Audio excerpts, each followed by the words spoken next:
Мислите ли, че казармата трябва да стане отново задължителна? Не. А защо мислите така?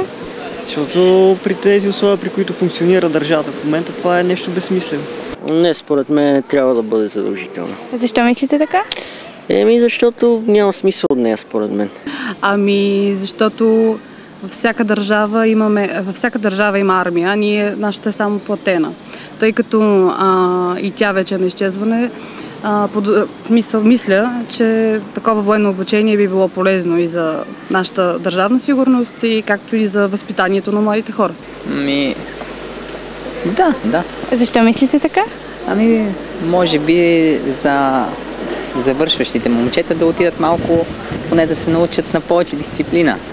Може да се увеличи с още няколко месеца, но да е както беше някога 2 години, това е изпитание и за майките, и за всички. Просто времената са различни. Не бих казал.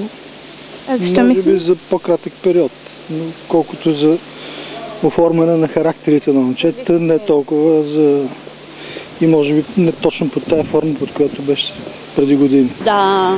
Защо мислите така? Защото съм съпруга на бивш военнослужещ. Не. А защо мислите така? Защото е отживяло нещо вече. Трябва. Защо мислите така? Защо мислим, защото тия хулигани, тия идуци от какво са?